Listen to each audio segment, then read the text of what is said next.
My husband has a golden child and it is absolutely destroying our family. Recently, our two other sons had enough. My husband and I have 3 teenage sons. They are Mason, 18, Kyle, 15, and Sean, 13. Our youngest son Sean is my husband's favorite. He knows this, I know this, and what really destroys me is that our children know it. The favoritism started when Sean was 5 years old. He got pneumonia and was dangerously close to death.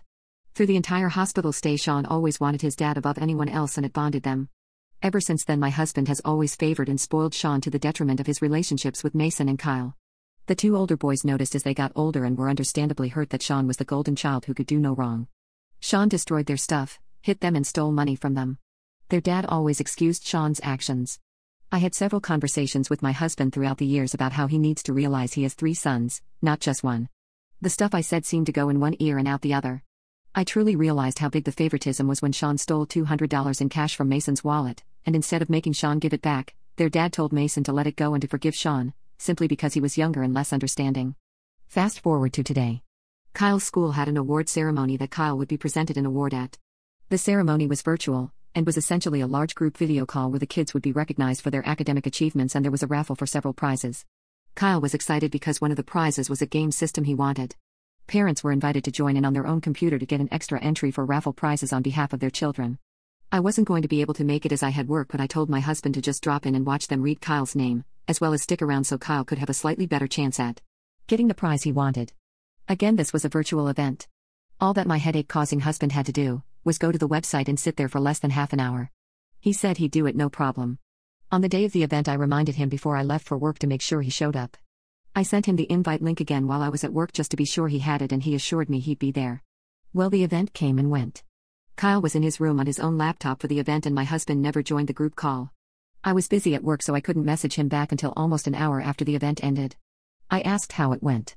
He replied, "Oh yeah, the event. Sorry, I forgot about it, not gonna lie, I saw red." I was furious, but I wanted to wait until I got home to talk to him. So I get home and see our oldest son Mason's car in our driveway. He does not live with us anymore, he is in college and has his own apartment.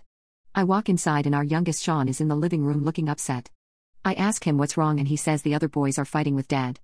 I asked what happened and he said he doesn't know, just that Kyle got really mad and called Mason when he told Kyle that he and my husband went to get frozen yogurt earlier. I asked what time they went and he told me. It was 10 minutes before Kyle's event. At that moment, Mason, Kyle and my husband all come down the stairs. They're yelling and Mason has a duffel bag with Kyle's things. I asked what was happening and Mason said he's taking Kyle with him to stay at his apartment for a while. I told him Kyle can stay the night but he can't just move in with him. My husband said that Kyle is not leaving and he needs to talk to him privately. But Mason blew up on him. He said everyone knows Sean is his favorite and he couldn't tell Sean to wait 30 minutes before taking him to get yogurt. That's when I realized my husband never forgot about the event, he just deemed taking Sean for frozen yogurt was more important. At this point, Kyle joins in and says that he's tired of his dad always choosing Sean over the two of them and he wants to stay with Mason. My husband was apologizing and saying he doesn't choose Sean over them, he just made a miscalculation. Mason spoke up, saying you always just make mistakes that leave me and Kyle on the back burner, and told him to try to remember the last time he did something with either he or Kyle alone. My husband listed 2 events. Mason reminded him that Sean tagged along for both. My husband said they're family and of course he's allowed to go with them. Kyle shouted back that my husband has taken out-of-town trips with just him and Sean 7 times in the last year and a half. And he was right. Sean got visibly upset at this point. Mason said he was sorry and that this wasn't about anything Sean did wrong. That it was their dad's fault and not his. Sean went upstairs to his room. My husband started going after him and Mason said, "See? You've got 3 upset sons and you still run off to cuddle Sean." My husband said that's not true, he's just more sensitive than the other boys. Mason told him he wants so badly for Sean to be his only son that he can have his wish. He said not to call or text him or Kyle anymore and that they don't have a dad anymore. Kyle added, "You already act like we don't exist anyway." My husband's face dropped.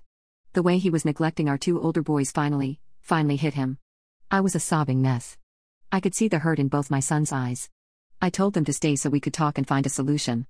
Kyle begged me to just let him leave, saying he didn't want to be in the house anymore. Mason hugged me and assured me he'd make sure Kyle got his school work done and he'd call me tomorrow. I let them go. As much as I want Kyle here, I know he needs time away from my husband. My husband went to the kitchen and cried. He's never been an emotional man, but the reality of our 2 older boys wanting to go no contact with him finally knocked some sense into him. I wanted to yell and scream at him. I told him for years that he needed to stop favoring one child. All he had to do was show up one goddamn time for Kyle. I'm so angry. Instead, I told my husband that I love him and I know he's hurt, so I'm not going to yell at him. But I told him I love my children more and that if he didn't fix things with his boys and start treating them equally from this moment forward, I would be divorcing him. He just said I don't want to lose my family. He started to get up, saying he should make sure Sean was okay. I told him I would check on Sean and for once he needed to think of his other sons. I admit I was passive-aggressive, but my blood was boiling and I was trying my best not to tear my husband down any more than my son's parting words had. I spent the next hour consoling Sean and reassuring him that his brothers don't hate him and that their issue is with my husband, not him. He said they won't text him back and I said he needs to give them time.